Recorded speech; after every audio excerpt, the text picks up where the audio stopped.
Yo, what is going on, everyone? My name is Nick, or the Notorious Fantasy, and in today's video, we're going to be breaking down my week number 4 tight end start or sit decisions for every single matchup from Thursday Night Football all the way up until the doubleheader on Monday Night Football. But before we could get into things, I would like to ask that if you guys are new to the channel and you do end up enjoying today's video, that you please make sure to hit that subscribe button down below. And while you're down there, whether you are new to the channel or not, please make sure that you do leave a like on today's video. It would help me out a ton. If you want to follow me on Twitter or X, please do so at NotoriousFantasy. So without further ado, let's get into my week number 4 tight end start or sit decisions for the 2024 fantasy football season. We begin with Thursday Night Football, the Dallas Cowboys at the New York Football Giants. Now, Theo Johnson for the Giants is the clear number 1 tight end on this team. It is not a 50-50 snap split with Daniel Bellinger. Theo Johnson is the guy, but Theo Johnson barely gets looked at by Daniel Jones, and that is ultimately the nail in the coffin for Theo Johnson. I actually think Theo Johnson is a sneaky good tight end, and if he got more looks game in and game out, then we might be talking about Theo Johnson being start worthy. But if he's just not really going to get any targets, then obviously you do not want to play him. He is a clear sit and should be on waivers. Jake Ferguson had a hell of a game on Sunday up against the Baltimore Ravens, and he is going to be a start this week. Now, despite the fact that for the first third of the game, the Baltimore Ravens were swinging down on the Dallas Cowboys, they did start to make a comeback towards the end of the game, and this was the game where Jake Ferguson was coming back from injury, and frankly, it looked like he never left. He was unfazed by the injury. 6 receptions on 11 targets for 95 yards, and he is the very clear second best weapon on this team behind CeeDee Lamb. And to me, in any given game, he has top 5 upside. He also feels like one of the safest tight ends, at least as of right now, due to the fact that the tight end position is just a wasteland. So I'm definitely firing up Jake Ferguson as a top 5 tight end. Next up, we move to Sunday, the New Orleans Saints at the Atlanta Falcons. Now, Kyle Pitts has been disappointing so far this season, but again, just as about every single top end tight end that you draft in the top 5-6 rounds of fantasy drafts. Now, Kyle Pitts has found the end zone once and has been a top 14 tight end in every single game, with Kirk Cousins looking a lot better. My confidence in Kyle Pitts continues to rise. Now, his targets have also increased every single week, and that makes me feel even better as well. He is still far from a stone cold lock of being a top 5 or even a top 3 tight end, and the matchup definitely isn't the best, but he should still be ranked in the top 8 or in the top 10. We did just see Dallas Goedert go absolutely hog wild up against the Saints defense last week. Now, Juwan Johnson is in a very complicated situation. It's complicated to know which tight end will actually get the most amount of work game in and game out. The team continues to use a threesome approach at the tight end position. And frankly, the only threesome with tight ends that I'm interested in involves Angela White, Mia Malkova, and Violet Myers. So with Taysom Hill being there, Foster Moreau, if you wanted to YOLO and play one of the tight ends, the guy with the most upside is Taysom Hill, since in any given game he could throw, catch, and run in a touchdown in any game. But frankly, I just don't want anything to do with any of those guys. So Kyle Pitts is the start. Juwan Johnson, Foster Moreau, and Taysom are the sits. Next up, we move to the Los Angeles Rams at the Chicago Bears. Now, Cole Kmet looked like an evolved version of himself. It looked like a supercharged version of him last week. He was the tight end 2 up against the Colts, which, while I definitely was surprised because Cole Kmet's usage has been absolutely dog shit this season, going up against the Colts, a lot of players are going to have their best games. 10 receptions on 11 targets for 97 yards and a touchdown. Will that happen again? Of fucking course not, especially since Keenan Allen may return. Regardless, though, last week we saw a huge bump in terms of snaps due to Everett's snaps dropping. So that's going to be huge for Cole Kmet going forward, assuming we see the snaps work and play out how they did last week. I am still far from getting down on my knees metaphorically for Cole Kmet, but he is worth an upside shot up against the Rams defense as a high-end tight end number 2. Colby Parkinson without Kupp and Puka should see at least 5 targets. Now, this is a solid enough matchup for him up against the Bears, but there are still offensive line questions, and I am still hesitant to truly bang the drum for Parkinson because of it. Matthew Stafford looked fine last week, but once they get in the red zone, it's basically just going to be a heavy usage of Kyren Williams, which caps Colby Parkinson's upside. The targets can be there, so I am fine playing Colby Parkinson, but again, he's just in that fringe tight end 2 range strictly because I feel confident enough in the targets. Next up, we move to the cold like Minnesota Vikings at the Green Bay Packers. Now, Johnny Munt did find the end zone on his lone reception last week for 2 yards. The Vikings offense and defense is fantastic right now, but if you're seeing just 1 or 2 catches every single game and you have to pray to the fantasy gods to score a touchdown, it's too risky for me. Based on everything I read from the coaching staff, though, TJ Hawkinson should be back shortly. Now, Tucker Kraft mac and cheese. As a Musgrave guy, I've got to wave the white flag and surrender on that take, as it really does appear that Kraft is the clear number 1 tight end, though even if Jordan Love plays, which again, I still don't think will happen, but I won't completely rule it out. With how many dogs they've got on this team, Romeo Doubs, Christian Watson, Josh Jacobs, they have Jaden Riley-Reed, they have Dontavian Wicks, it just feels like you are getting incredibly cute trying to start Tucker Kraft. Next up, we move to the Pittsburgh Steelers at the Indianapolis Colts. Pat Freiermuth, to me, is very easy to analyze. If he doesn't score a touchdown, he's going to be anywhere from the tight end 16 to 10 every single week. He's going to get 4 to 5 targets and is a very talented player, but the facts are the facts. The team doesn't really throw the ball a ton, and that is going to limit his upside. Now, if he scores that touchdown, you'll be real happy. If not, he's a low-end kind of start. Due to the matchup here being great, like we said, Cole Kmet absolutely dicked down the Colts last week. So we got to boost. We got to boost Pat Freiermuth up the rankings. So he's going to be a low-end tight end number 1, and the floor is decent enough due to the targets.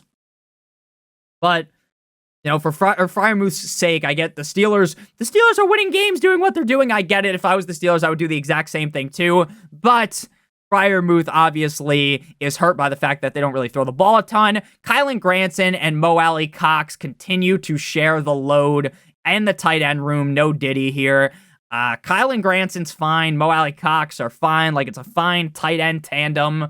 But Anthony Richardson doesn't really throw to the tight ends, so there's no reason to play either guy. Next up, we move back to MetLife, the Denver Broncos at the New York Jumbo Jets. Now, Tyler Conklin is a start, but he reeks of Hunter Henry last week, right? Where everyone's talking about Conklin has this great game. We gotta start him. It's gonna be the emergence of Conklin in this offense. We said the same exact shit about Henry, and then they end up doing absolutely nothing.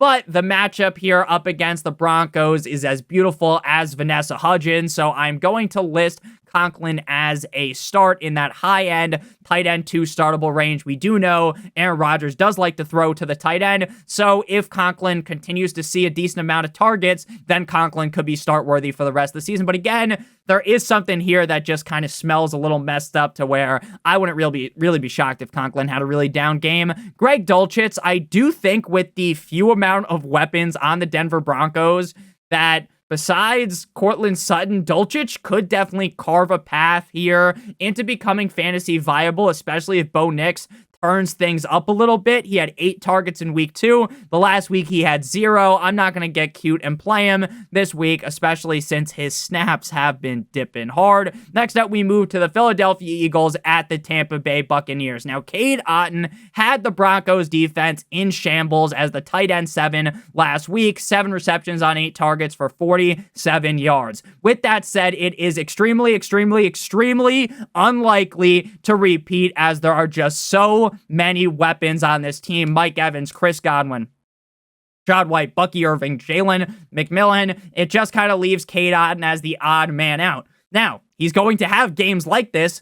Now, I understand that the Buccaneers offense was straight up limp dick in that game, but the Buccaneers offense is good enough with Baker Mayfield to have games where they score a bunch of points and Cade Otton ends up hitting the gritty in the end zone and having a decent enough game. But again, those are going to be so far and few in between. He's probably going to end up with like 2 catches for 7 yards up against the Eagles, so you can't start him. Now, without potentially A.J. Brown and Devontae Smith, we are in for another smash spot for Dallas Goedert. Now, I do believe that one of them may end up suiting up in this game, but either way, without one of the best targets on the team, you are going to see a huge boost in workload for Dallas Goedert. The man went 10 for 170 last week as the tight end number 1. The Buccaneers defense is softer than a triple D pair of titties. I think triple T is also a thing, but those are probably gigundous, like some fucking watermelons or something, like in, you guys ever seen The Dictator? I think it's in the, like, super X-rated version or whatever it's called, where the lady with the huge bazookas is chasing him down and she squashes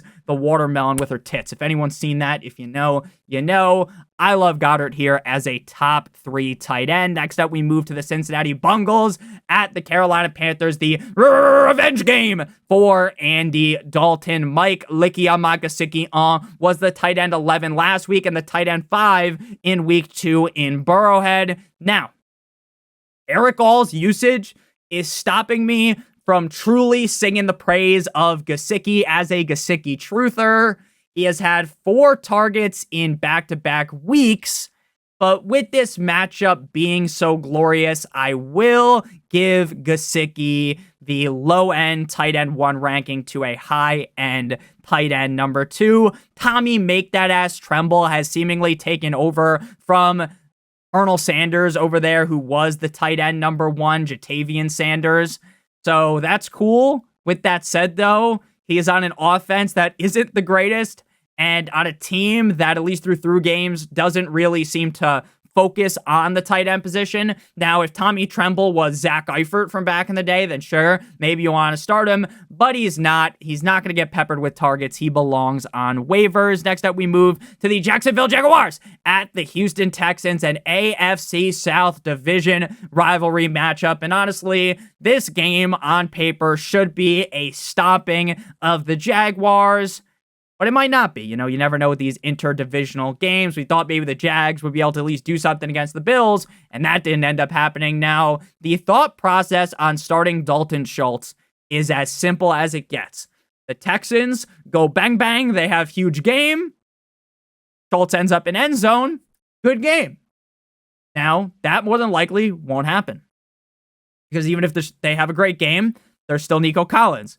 There's still Stephon Diggs. There's still Tank Dell. There's a lot of cooks in the kitchen. Now, Tank Dell, I know a little bit banged up, so maybe he doesn't go, which would boost up Dalton Schultz. He's just one of those YOLO guys that you start. Not ranked in the tight end, but is a fringe tight end, or not ranked as tight end 1, top 12 guy, but a fringe tight end 2. If you want to start him, you can, if you think that the Texans are going to blow the Jags back out. Evan Ingram is still not practicing with the hamstring injury, and I will just assume that he misses. If he plays, you start him. If he's out, Brenton Strange will start. And honestly, Brenton Strange has actually looked pretty good. He's been a top 10 tight end in back-to-back weeks. So if Evan Ingram doesn't play, then I would actually play Strange over a guy like Dalton Schultz. Now we pivot to the 4 p.m. slate with the left hands up. Who are we? The Commanders at the Arizona Cardinals. Now, Trey McBride didn't practice on Wednesday with a concussion, and head injuries are very, very tough to assess because some guys return within a week, some guys miss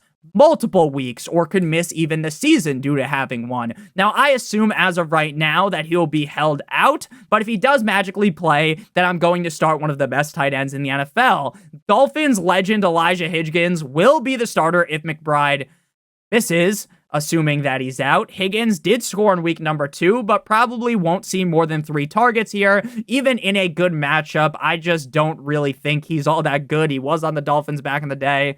So Elijah Higgins is a guy that, sure, he scored 1 week. Maybe he could fall ass backwards into the end zone again, but I just don't want to start him.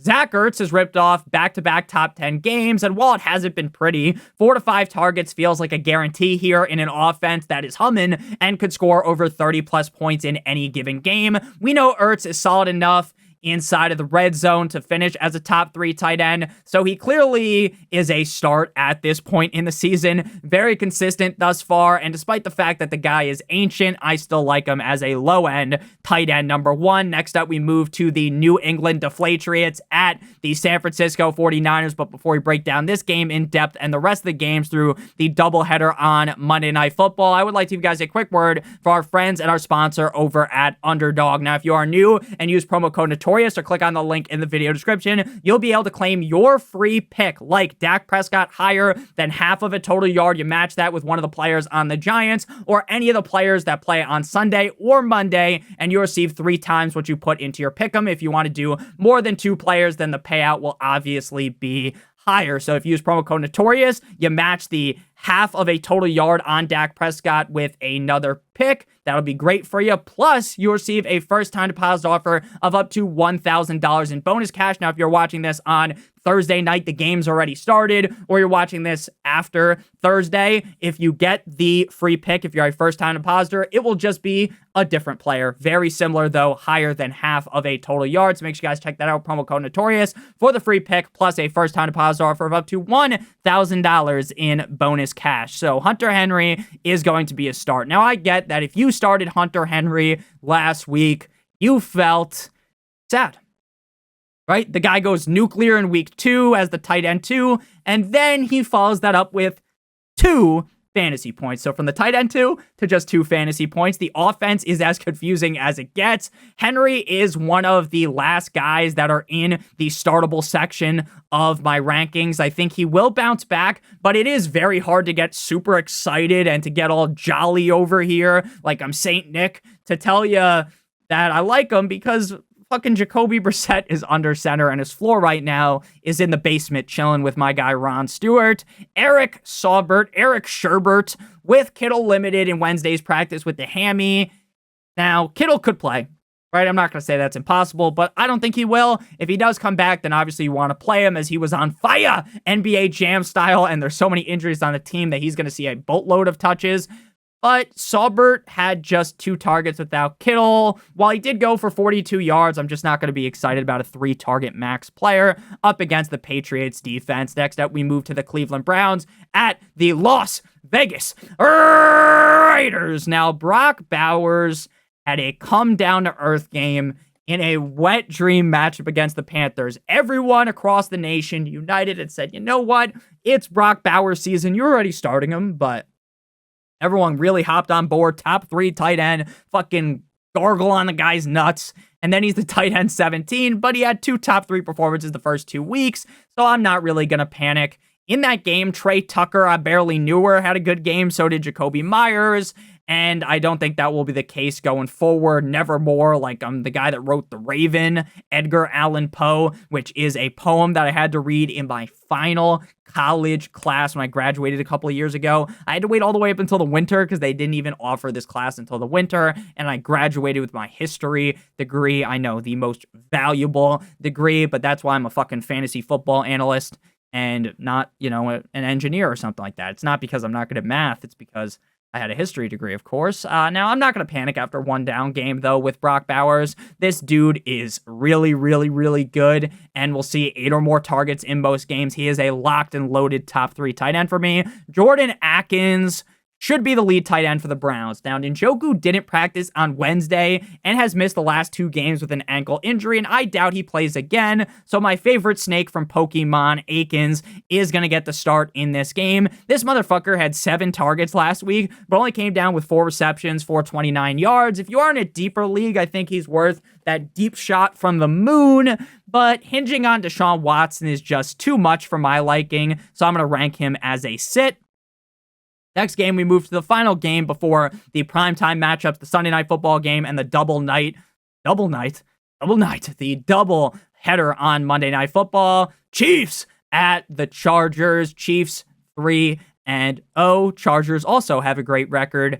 Kelce has been one of the biggest disappointments in fantasy football this season. I was a big Travis Kelce guy, right? I was talking about how while he started slow last season, it was because of the injury. He picked things up at the end of the season. He was going crazy in the playoffs. I think Travis Kelce is still that guy. He shows up looking a little chunky, and Mr. Swift is really falling out of favor in this offense. He's the second Swift to fall out of favor in their offense because it's looking like Roshan Johnson's season in Chicago, but I digress.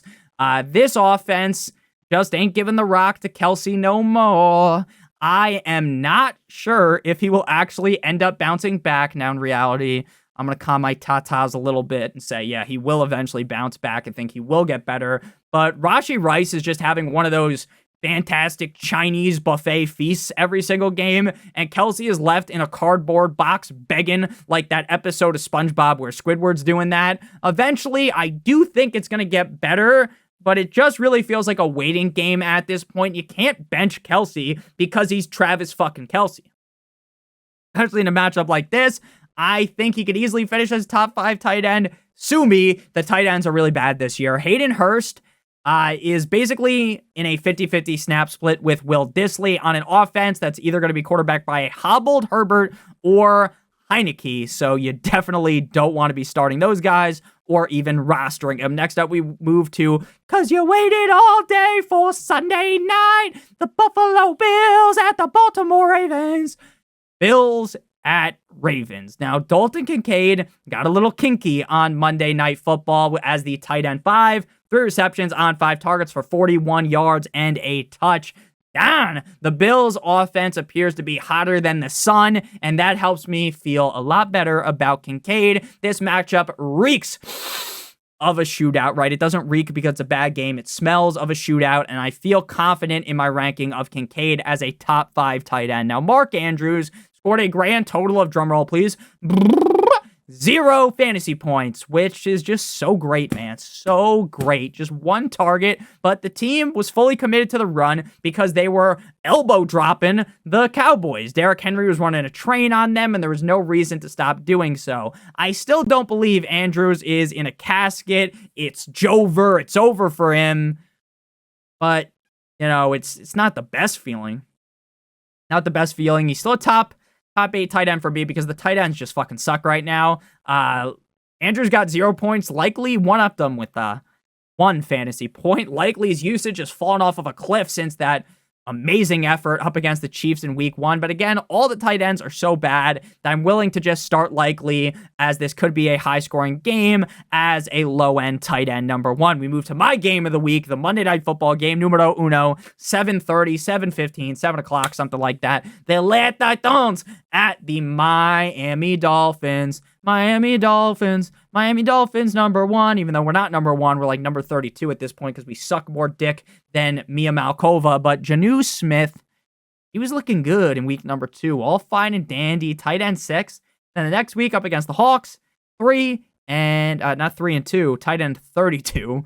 While I think the Dolphins should be better off offensively without that bum Skylar Thompson under center, it is far from a guarantee that Jonnu is involved in a different-looking Dolphins offense. As of right now, you just can't play Jonnu. Chig Okonkwo, I say this every single week about the guy, so I don't want to sound like a broken record or like a Chig fucking dick rider or something, but I do think he is a talented enough player to be start-worthy every single week. but the team just doesn't use him. And Will Levis isn't good either. 3 or fewer targets in every single game. And with Levis reading defenses at a first grade level, Chig can't be started and can't be rostered. Final game here, the Seattle Seahawks at the Detroit Lions. Now, Noah Fant had one of his best games as a Seahawk last week. He was 6 for 6 for 60 yards as the tight end. 6. Whole lot of sixes. Now I'm just like, hallelujah. Shout out Drake, which just goes to show how bad tight ends are, right? When you're the tight end 6, you don't even have a touchdown. You get 60 yards and you're the tight end 6. It's just crazy.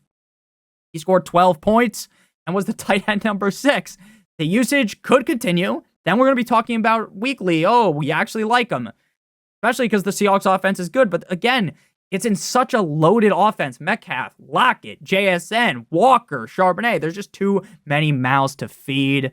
So one strong game, especially at tight end, doesn't really move the needle too much for me here. Sam Laporta is dealing with a low ankle sprain, which if he plays is going to negatively impact his fantasy football output. I read some study that the low ankle sprain dips your yardage production by, I think, around 18%. Now, maybe I'm just speaking out of my ass, and it's a different number, but it certainly was a number that indicated, hey, Laporta, his value is definitely dipping if he plays. Now, if he does play, you're not going to galaxy brain yourself out of starting him because, hey, he could score a touchdown. He could score multiple touchdowns in any given game. The Lions could knock it out of the park here, Aaron Judge style, and have a huge game. So I'm going to play him, but if he doesn't play, I'm not going to get cute and play Brock Wright. So thank you guys all so much for watching. If you did end up enjoying, make sure you guys hit that subscribe button down below. If you are new, whether you are new to the channel or not, lightly caress that like button. It would help me out a ton. Check out Underdog, promo code Notorious for that first deposit bonus of up to $1,000 in bonus cash, plus your free pick of Dak Prescott higher than half of a total yard. This video is going up a bit later on Wednesday than normal. Thursday, we'll be back with the running back rankings and then the stream at around 7 p.m. Eastern Standard Time. Friday will be the wide receiver rankings. Saturday, quarterback and tight end rankings for the week. So I love you guys all so much. Hope you all have a great one. Sunday live stream as well before kickoff. Love you guys all so much. Have a great one. Check out one of the videos on your screen if you haven't seen them already. Love you. Good boy.